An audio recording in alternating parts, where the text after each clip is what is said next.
ہر مشکل کے حل کے لیے اللہ پر بھروسہ کافی ہوتا ہے۔ وہ مالک ہے تمہاری دل کی حالت سے، تم سے بہتر واقف ہے۔ تم بس اپنی پریشانی اللہ کو بنایا کرو اور بے فکر ہو جایا کرو۔ اپنا ایمان مضبوط ہو تو ہر چیز مل جاتی ہے، لیکن اگر دل میں وسوسے ہوں تو ہاتھ خالی رہ جائیں گے۔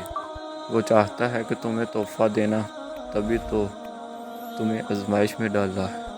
اپنے رب سے مانگیں، دل کھول کر مانگیں۔ وہ چیز جو آپ کو لگتا ہے کہ ناممکن ہے، وہ بھی کہہ ڈالیں، اس لیے کچھ ناممکن نہیں۔ اپنے نقصان پر ہرگز غمزدہ نہ ہوا کرو، کیونکہ اللہ آپ سے اس وقت تک کچھ واپس نہیں لیتا جب تک اس سے بہتر آپ کو عطا نہ کرے۔ ہوائیں موسم کا رخ بدل دیتی ہیں اور دعا مصیبتوں کا۔ مایوس وہ ہوتا ہے جو اللہ پر یقین نہیں رکھتا، اور محروم وہ ہوتا ہے جو اللہ کی نعمتوں کا شکر ادا نہیں کرتا۔ دل جس بات پر اڑ جاتا ہے، رب اسی بات پر آزماتا ہے۔ جب تم سجدے پہ سجدہ کرتے ہو، جب تم سانس لیے بغیر بے ساختہ اس کا نام پکارنے لگتے ہو، تب وہ تمہیں دیکھ کر مسکراتا ہے۔ تب وہ تمہارے یقین کا بحرم رکھ لیتا ہے اور تمہارے مان کی لاج رکھ لیتا ہے، سارے وسوسوں کو ختم کر دیتا ہے۔ آزمائش دراصل سجدے کی طرف کا احساس کرانے آتی ہے۔ اللہ سے صبر اور نماز کے ذریعے مدد طلب کیجیے۔ مانگنے پر اللہ کیا نہیں دیتا، بس شرط یہ ہے کہ مانگنا اسی سے جائے۔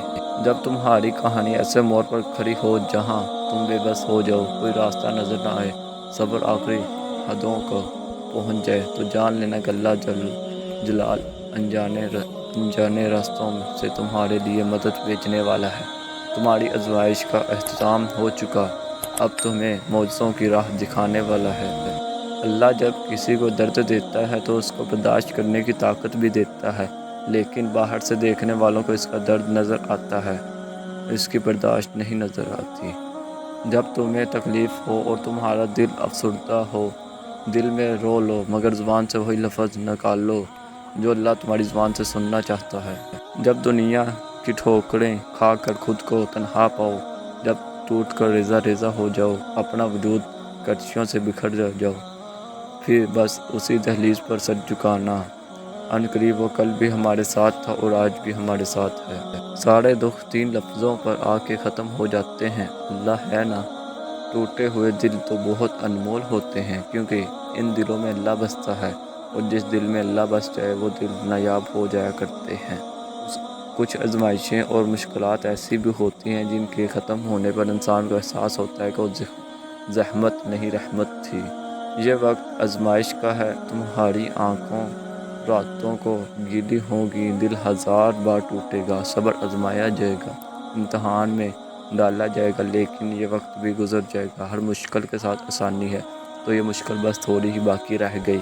پیارے، دونوں دنوں کا انتظار بس ختم ہی ہونے والا ہے۔ جہاں اللہ ہوگا تمہارا ساتھ۔ زندگی کا سفر ایک ٹرین کے سفر جیسا ہے، جس میں آپ ہزاروں لوگ ملیں گے جو اپنی زندگی اپنی منزل پر اتر جائیں گے، اور یہ بھی ممکن ہے کہ اپنی منزل تک ٹرین خالی ہو۔ اور اس دنیا میں اللہ کی سب سے بڑی نعمت زندگی ہے، اور کسی کے غلط فیصلے، غلط انسان، غلط ٹرن کی وجہ سے اپنی ساری زندگی ہی برباد کر لینا اللہ کی سب سے بڑی نعمت کو ناشکری کرنا ہے۔ زندگی میں جب بھی خود کو تنہا پاؤ، دنیا کا ہر اپنا تم سے منہ موڑ چکا ہو، تب یاد کرنا اللہ نے تمہیں تنہا اپنی قربت حاصل کرنے کے لیے کیا ہے، اپنے رب سے رجوع کرنے کے لیے کیا ہے۔ جس کے کام رب سنوارتا ہے، اس کے کام بندے کیسے بگاڑ سکتے ہیں۔ اللہ پاک قرآن پاک میں فرماتا ہے کہ دنیا کی زندگی آخرت کے مقابلے میں ایک متاع قلیل کے سوا کچھ بھی نہیں۔ سورۃ البقرہ آپ کے دل کو سکون دیتی ہے، اور اس کا مبارک خطوط آپ کی سماعتوں میں گونجاتی ہے۔ اللہ آپ کی دعا کا جواب دے گا، اور آپ کے تھکے ہوئے دل کو امید دیتی ہے کہ آپ جس کے لیے کوشش کر رہے ہیں۔ جب لوگ تمہیں تکلیف میں ڈال اکیلا چھوڑ دیں، تو جان لو کہ اللہ تمہارا کام کا ذمہ خود لینا چاہتا ہے۔ ہو سکتا ہے کہ جو اللہ نے تم سے لیا ہے اس سے بہتر بنا کے تمہیں واپس دے دیا جائے، یہ بھی ممکن ہے کہ جو لیا گیا ہے اس سے بہتر تمہیں عطا کر دیا جائے۔ وقت گزرتا ہے اور گزرتا چلا جاتا ہے۔ آج جو غم یا تکلیف ہے، کل اس کی جگہ کوئی شخص خوشی لے لے گا۔ غم کے بوجھ تلے خود کو نہ ڈال کریں، ثابت قدم رہیں، اللہ آسانیاں پیدا کرے گا۔ اللہ دیکھتا ہے جب تم سجدوں میں تڑپتے ہو، اللہ دیکھتا ہے جب تم دعا کے لیے ہاتھ اٹھا کر خاموش ہو جاتے ہو، اللہ کو اندازہ ہے جب تم صبر کرتے بھی تھک جاتے ہو، اللہ کو ہر اس لمحے کی خبر ہے جب تم بے بس ہو کر خاموش ہو جاتے ہو۔ یقین رکھو، صبر رکھو، امید لگانے والوں کو اللہ کبھی نا امید نہیں ہونے دیتا۔ جو تکلیف اللہ تعالیٰ کی یاد دلائے وہ اللہ تعالیٰ کی سب سے بڑی نعمت ہے۔ کسی دوسرے کے لیے سکھ ڈھونڈنے والے کی ذات پر سکھ آسمان سے برستے ہیں، اور جب قرآن پڑھا جائے تو اسے کان لگا کر سنو، اور چپ رہا ہو تو تم پر رحم کیا جائے۔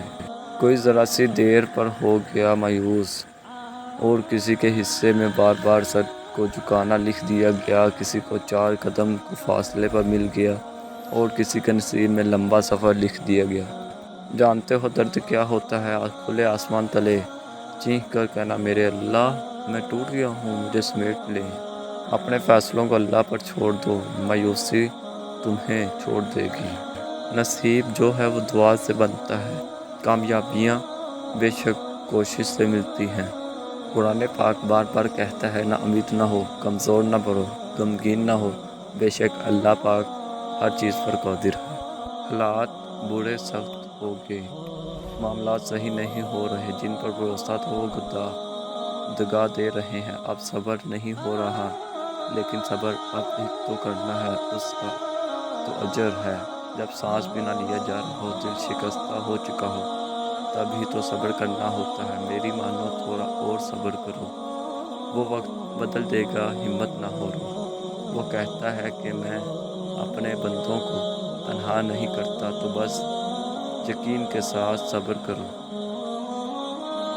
یقین مانے، آپ کا دل ٹوٹا بھی پھر سے جڑ سکتا ہے، یہ جتنا مردہ محسوس ہو رہا ہے نا، اس سے زیادہ زندگی کے لیے پھر سے جی اٹھ سکتا ہے۔ بھول گئے کس رب نے بنایا تھا؟ جو مرد مٹی کے بارش کے بعد زندہ ہو جانے کی مثال دے ہوئے ہیں، اس کی باتوں پر کبھی غور نہیں کیا۔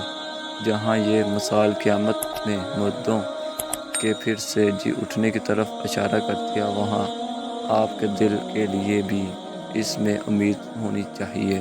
بس اللہ کے معاملے میں اتنا سوچا نہ کریں، آنکھیں بند کر کے اعتبار کر لیا کریں کہ یہ تو معجزوں کا رشتہ ہے۔ حضرت علی رضی اللہ تعالیٰ عنہ نے فرمایا، 3 طریقوں سے پریشانی خود خوشی میں بدل جاتی ہے۔ نمبر 1، خاموش رہنا، خاموش رہنے سے پریشانی کم ہو جاتی ہے۔ نمبر 2، صبر کرنا، صبر کرنے سے ختم ہو جاتی ہے۔ شکر کرنا، شکر کرنے سے خوشی میں بدل جاتی ہے۔ ٹوٹے ہوئے دل تو بہت انمول ہوتے ہیں، کیونکہ ان دلوں میں اللہ بستا ہے، اور جس دل میں اللہ بس جائے وہ دل نایاب ہو جایا کرتے ہیں۔